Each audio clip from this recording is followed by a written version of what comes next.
Assalamualaikum, my dear aspirants. Today we are going to start our lecture number 27 of USA history. In this very lecture we will cover about the topic of reconstruction.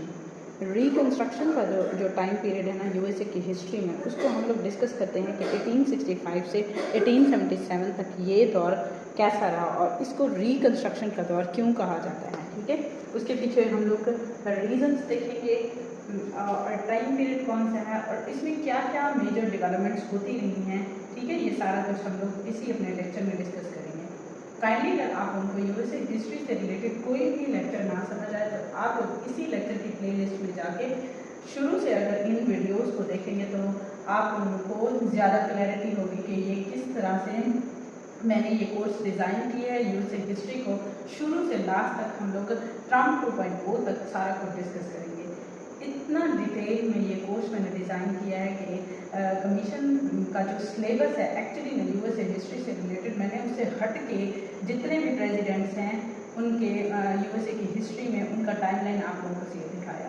उसके बाद मैंने आप लोगों को उससे related मतलब presidents के जो भी रिफॉर्म्स थे उनके टेन्योर्स के वो मैंने बताया। ठीक है, और उनके दौर में कौन कौन सी मेजर डेवलपमेंट्स हुई हैं मैंने उनको भी डिस्कस किया है। ठीक है, आज हम लोग देखेंगे कि रिकन्स्ट्रक्शन का टाइम पीरियड कब, कैसे, क्यों और किन रीजन की बेसिस के ऊपर इसको रिकन्स्ट्रक्शन का टाइम पीरियड कहा जाता है। ठीक है, इसमें हम लोग देखेंगे कि कांग्रेस जो है ना फर्स्ट रिकन्स्ट्रक्शन एक्ट पास करती है। कब पास करती है? 2 मार्च 1867 को। 2 मार्च, ठीक है, 1867 को रिकन्स्ट्रक्शन एक्ट पास करती है। ठीक है, कौन पास करती है?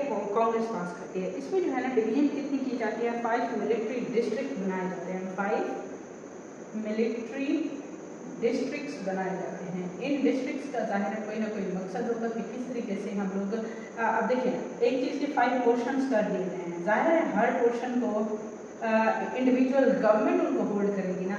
जाहिर है ये डिपार्टमेंट किसी और गवर्नमेंट के कंट्रोल में होगा, ये और गवर्नमेंट के कंट्रोल में होगा, ये और लोकल गवर्नमेंट चलाएगी, ये और लोकल गवर्नमेंट चलाएगी और ये और लोकल गवर्नमेंट चलाएगी। जाहिर है हम लोग किसी भी इदारे को मजबूत करने के लिए और उसको बेहतर तौर पर चलाने के लिए इस तरह की रिफॉर्म्स को इंट्रोड्यूस करते हैं। ठीक है, 2 मार्च 1867 को 5 मिलिट्री डिस्ट्रिक्ट्स बनाए जाते हैं और हर केजी में डिफरेंट केजी में रिस्पॉन्सिबिलिटीज दी जाती हैं। ठीक है, इसमें हम लोग देखते हैं कि किस तरह से मेल्स जो स्लेव्स हैं ना फिर उनको न्यू इलेक्शंस के थ्रू ना उनको किस तरह से रेफरेंडम का हक दिया गया। ठीक है, इसमें हम लोग देखते हैं कि इस एक्ट में एक और अमेंडमेंट ये की गई कि किस तरह से री एडमिशन होगा सदर्न स्टेट्स का और ये रेटिफिकेशन 14th अमेंडमेंट को गारंटी करेगी कि किस तरह से स्लेव्स को एडल्ट सफ्रेज का हक होगा। ठीक है, प्रेसिडेंट एंड्रयू जैक्सन जो है ना इस दौर में याद रखिएगा 1865 से 1877 में जो प्रेसिडेंट होते हैं ना वो एंड्रयू जैक्सन होते हैं। ठीक है, इसके बारे में क्वेश्चन पूछा जाता है। एंड्रयू जैक्सन को ऑलरेडी हम लोग पढ़ चुके हैं कि जैक्सोनियन डेमोक्रेसी का क्या कॉन्सेप्ट है। जैक्सन ने किस तरह से इंडियन रिमूवल एक्ट पास करवाया और इसके अलावा ट्रायल ऑफ ईयर का क्या कॉन्सेप्ट है ये हम लोग ऑलरेडी अपने लेक्चर में डिस्कस कर चुके हैं। अगर आप लोगों ने प्रेसिडेंट एंड्रयू जैक्सन का टाइम पीरियड नहीं देखा, प्रेसिडेंशियल टेन्योर उनका नहीं देखा तो कहीं आप लोग इसी लेक्चर की प्लेलिस्ट में जाके वो भी देख सकते हैं कि किस तरीके से मैंने इस पूरे प्रेसिडेंशियल टेन्योर को एक्सप्लेन किया है। ठीक है, नेक्स्ट हम लोग देखते हैं कि किस तरह से जो है ना स्कॉलर्स और राइटर्स ने एक्सेप्ट किया कि 1867 से 1877 तक की जो बाउंड्रीज है ना उसको हम लोग किस तरह से दोबारा डिज़ाइन करेंगे, उनको किस तरीके से रिकन्स्ट्रक्ट किया जाएगा। ठीक है, ये ईरा जो है ना वो इट्सेल्फ कंट्रोवर्शियल था। क्यों? क्योंकि वहाँ पर फ्रीडम इट्सेल्फ स्टेट के ऊपर थी और ये क्रूशल टाइम पीरियड था। इसमें जो रिपब्लिकन पार्टी थी ना वो उसमें डिवीजन थी मेन स्ट्रीम के ऊपर।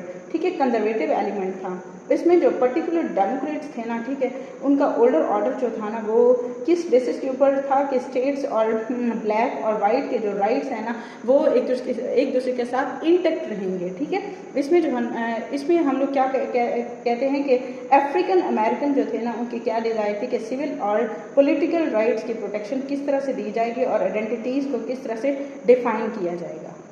इसमें जो है ना हम लोग नेक्स्ट देखते हैं कि किस तरह से रिकन्स्ट्रक्शन का ईरा जो है ना वो फिर उसकी डिफरेंट मेन पर्पसेस हैं। ठीक है, एक तो मेन फोकस ये था कि किस तरह से हम लोग सदर्न स्टेट्स को ना फोकस कर सकते हैं कि हम लोग उनकी तरक्की में किस तरह से टेक पार्ट कर रहे हैं, पॉलिटिकल पार्टिसिपेशन उनकी होगी, यूनियन के अंदर उनकी किस तरह से मेजॉरिटी का रूल होगा, उसको हम लोग उनके राइट्स को किस तरह से गारंटी करेंगे, फार्मर जो स्लेव्स थे उनको किस तरह से उनके न्यू रिलेशनशिप्स बनाए जाएंगे, अफ्रीकन अमेरिकन और वाइट्स को इक्वल बेसिस के ऊपर ट्रीट किया जाएगा। ठीक है, रिकन्स्ट्रक्शन में जाहिर है कुछ ना कुछ प्रॉब्लम्स भी आते रहे हैं। ठीक है, इसमें हम लोग देखते हैं कि किस तरह से पॉलिटिकल क्राइसिस जन्म लेता है। ठीक है, इसमें हम लोग अब ये तो मैंने बता दिया कि किस तरह से 5 मिलिट्री डिस्ट्रिक्ट्स बनाए गए। इसमें हम लोग देखते हैं कि उसका पर्पस भी मैंने बता दिया कि सदर्न की जो स्लेव स्टेट्स थी ना, ये अब 13 कॉलोनीज हैं। ठीक है, ये हैं हमारी नदर्न स्टेट्स, ये हैं हमारी सदर्न स्टेट्स। स्पेसिफिकली रिकन्स्ट्रक्शन का जो टाइम पीरियड है ना, उसका पिवट किस तरफ था कि सदर्न की जो स्लेव स्टेट्स है ना, उसको हम लोग मतलब सिमिलर राइट्स देंगे जिस तरह से हम लोग नदर्न स्टेट्स को दे रहे हैं। ठीक है, इसमें जो है ना कुछ प्रॉब्लम्स भी थी। इसमें जो है ना एक तो प्रॉब्लम थी कि पॉलिटिकल क्राइसिस जो है ना वो अपने उरूज के ऊपर पहुंच गया। ठीक है, पॉलिटिकल क्राइसिस बहुत ज़्यादा बढ़ना शुरू हो गया। और इसके अलावा हम लोग देखते हैं कि सिविल राइट्स जो थी ना, उसमें गवर्नमेंट सिविल राइट्स लोगों के बहुत ज़्यादा सेक्रीफाइस होने लगे। उसके अलावा वॉर्स ज़्यादा बढ़ने लगी। ठीक है, उसके बेसिस के ऊपर ह्यूमन राइट्स की जो फ्रीडम थी ना स्लेव्स की, वो भी क्या हो रही थी, सफ़र हो रही थी। नेक्स्ट हम लोग देखते हैं कि किस तरह से ना कारपेट बैगर राइट्स जो है ना वो लास्ट नंबर के ऊपर नदरन स्टेट्स में बढ़ने लगे। और सदर्न की जो स्टेट्स थी ना, उसमें जो है ना हम लोग देखते हैं कि किस तरह से हम लोगों ने बैगरी बढ़ रही थी। ठीक है, आप लोग इसको आम अल्फाज में समझे कि वहाँ पे बैगरी बढ़ रही थी। जाहिर है जो स्लेव्स थे ना, अब वो बेरोजगार हो गए थे। ठीक है, वो बॉन्डेड लेबर के अंडर थे, उनको कुछ ना कुछ मिल रहा था। ठीक है, उसके हम लोग already negative impacts Abraham Lincoln वाले जो प्रेसिडेंशियल टेन्योर मैंने पढ़ाया था उसमें मैं बता चुकी हूँ कि किस तरह से सिविल राइट मूवमेंट स्टार्ट होती है। सिविल राइट के पॉजिटिव इम्पैक्ट्स भी बताए, नेगेटिव इम्पैक्ट्स भी बताया, और अब्राहम लिंकन को उसको किस तरह से मैंने फिर लिंक करके बताया कि वहाँ पे क्या हुआ था, बैगरी बहुत ज़्यादा बढ़ गई। ठीक है, नेक्स्ट हम लोग देखते हैं कि किस तरह से 13 अमेंडमेंट प्रपोज की गई। उसका मकसद ये था कि स्लेवरी को फॉरवर्ड किया जाए।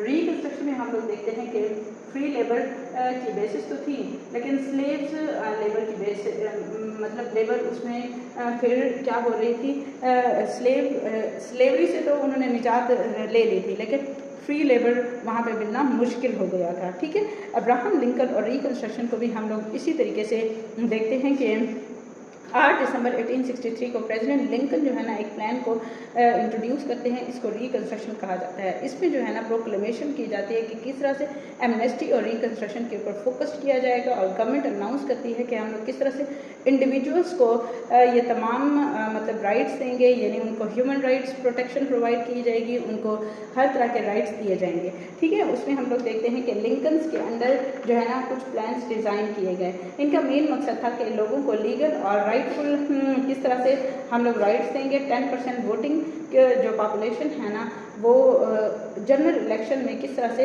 स्लेव्स जो है ना उनको क्या दिया गया, उनको एडल्ट सफरेज का हक दिया गया। ठीक है, उसमें लीडर्स की आर्ग्यूमेंट ये था कि रिपब्लिकन जो है ना स्पेसिफिकली ऑब्स्टकल्स इसमें मतलब ऑब्स्टकल्स क्रिएट कर रहे थे। ठीक है, वो इस प्रोग्राम के लिंकन के इस प्रोग्राम को और एक्ट को ख़त्म करना चाह रहे थे। ठीक है, उनका मेन मकसद यही था। उसके बाद हम लोग देखते हैं कि अच्छा याद रखिएगा कि इसी टाइम पीरियड में हम लोग देखते हैं कि 1873 का जो पैनिक आता है ना, उसका क्या मकसद था। ठीक है, 1873 का जो पैनिक होता है, इस पैनिक में हम लोग देखते हैं कि किस तरह से इन्वेस्टमेंट जो थी ना वो रिस्क के ऊपर थी। रेल रोड कंपनीज जो थी ना वो लॉस में जा रही थी। ठीक है, उसके बाद हम लोग देखते हैं कि किस तरह से बैंक्स जो थी ना वो बैंकरप्सी का शिकार हो रही थी। अच्छा, जो इसमें बैंक्स थी ना वो बैंकरप्सी का शिकार हो गई थी, रेल रोड्स बंद हो गए थे, इन्वेस्टमेंट ख़त्म हो गई थी।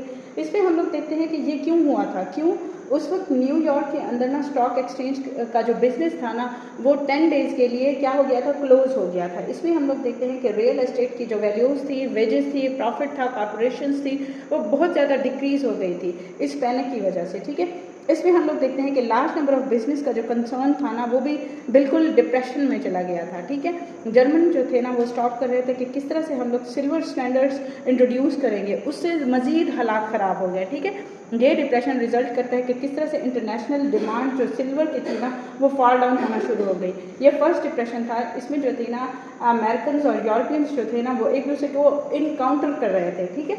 इसमें जो था ना रिपब्लिकन को पावर से फिर क्या कर दिया जाता है, रिमूव कर दिया जाता है, ठीक है। नेक्स्ट इंशाल्लाह हम लोग देखेंगे कि किस तरह से 14th अमेंडमेंट जो है ना वो यूएसए की हिस्ट्री में होती है और इसका क्या मकसद है, और इसमें हम लोग देखेंगे कि इस 14th अमेंडमेंट में कितने प्रपोज्ड अमेंडमेंट दी गई और ये कॉन्स्टिट्यूशन को किस तरह से तब्दील करता है। कल इंशाल्लाह हम लोग इन्हीं अमेंडमेंट्स के हवाले से लेक्चर रखेंगे जिसमें मैं मज़ीद डिटेल के साथ ये बताऊंगी। काइंडली अगर आपको मेरे लेक्चर पसंद आए तो लाइक करें, शेयर करें, सब्सक्राइब करें, और इसके अलावा यूएसए हिस्ट्री से रिलेटेड अगर आप लोगों को कुछ भी ना क्लियर हो तो आप लोग इसी लेक्चर की प्ले लिस्ट में जाके देख सकते हैं। Thank you so much. अल्लाह हाफिज़।